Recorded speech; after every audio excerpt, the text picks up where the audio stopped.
Howdy, y'alls. I'm back.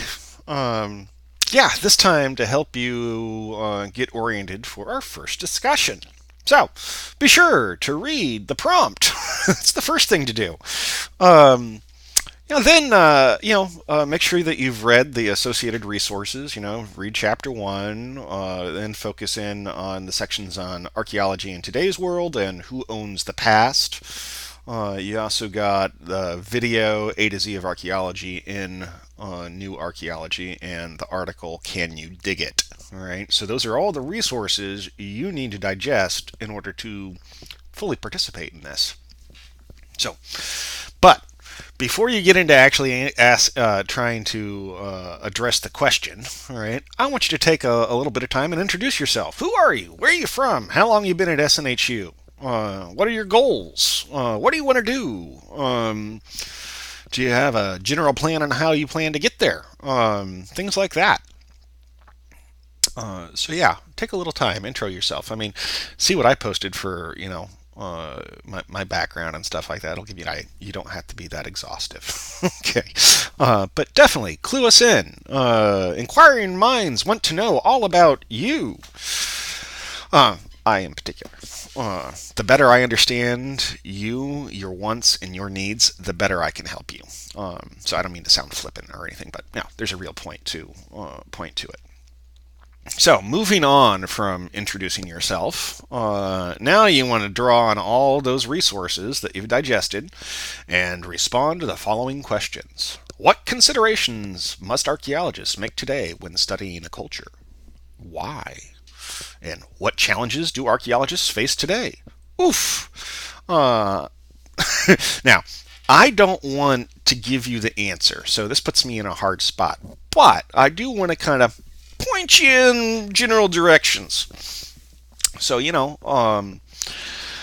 what considerations do archaeologists make today when studying a culture? Well, we have to look past the hierarchical, the elite. We're not just interested in who is king, who is pharaoh, who is queen.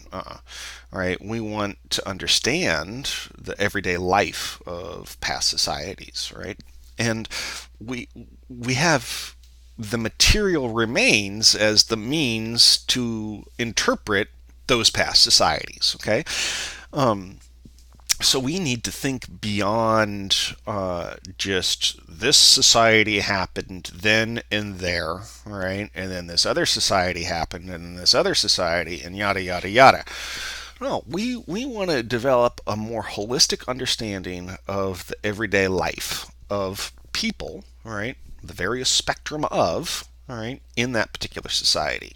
How do they interact with other societies? All right. Guess what? Globalization is nothing new.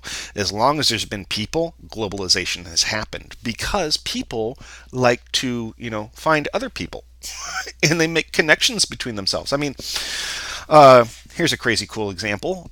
Here in North America, back east in North Carolina, I recovered obsidian that was traded all the way from the Pacific Northwest, actually from Central Oregon specifically. And I can even tell you the mountain that it came from, Glass Butte in Central Oregon.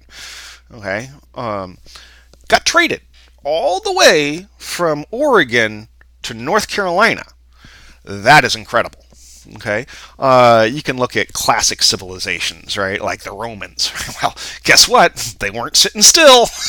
They like to get all over the place. Yeah. So like that kind of should give you an idea of like the broader considerations that we have to think about, and hopefully I've given you an idea about why. All right, they are significant. And challenges. What challenges do archaeologists face today? Oh my goodness. I could write a book on it. But let me say that archaeology is fundamentally political. Okay, all cultural resources have some political aspect to them. I mean, just think about Kennewick Man. Okay, this is one of the examples listed in our text. 5 different Native American groups were claiming, ownership too through NAGPRA. And archaeologists were like, "Oh no, this is a unique skeleton. We have to, study it and stuff like that." That's political. That's politics. All right. It's also social.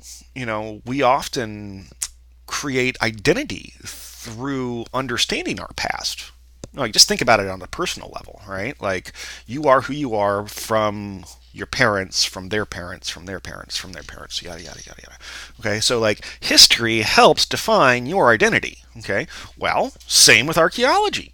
Okay, we find stuff from the past that we're like, oh hey, wow, this was going on here. Well, that makes us rethink X, Y, and Z.